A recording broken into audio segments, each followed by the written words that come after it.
ఈ ప్రపంచంలో అన్నింటికంటే ఎక్కువ భయంకరమైన అంధకారం ఏది? ఏది?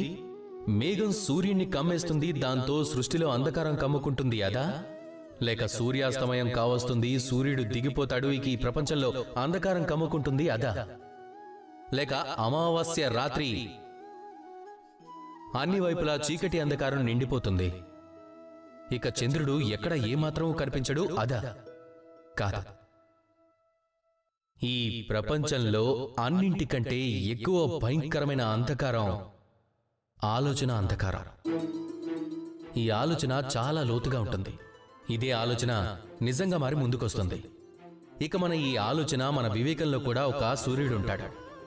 ఒకవేళ మనం దీన్ని జీవితం నుంచి తీసేస్తే నిరాశ, అసహాయత, విఫలత ఎలాంటి అంధకారంలో మనల్ని పడేస్తుంది అంటే అందులోంచి బయటపడటం దాదాపు అసాధ్యమైపోతుంది. ఆ సమయం చాలా కష్టంగా ఉంటుంది. అందుకే అనుకూల ఆలోచనలు చాలా అవసరం.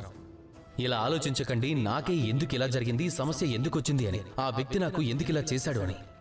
ఇలా ఆలోచించండి, ఈరోజు నా జీవితంలో ఏ పరిస్థితి అయితే ఉందో దీనిలో నుంచి నేను ఏ రకంగా బయటపడగలను అని. ఎంత చీకటి అంధకారం ఉన్నా సరే ఒక్క చిన్నపాటి దీపం దాని వెలుగు మనకు ముందుకు వెళ్లే మార్గం చూపించగలదు. ఇక మన జీవితంలో ఈ చిన్నపాటి వెలుగే అవుతుంది ఆశ.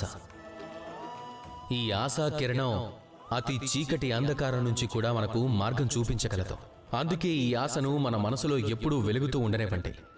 అతిపెద్ద అంధకారంతో, అతిపెద్ద సమస్యతో పోరాడండి, ముందుకు సాగండి.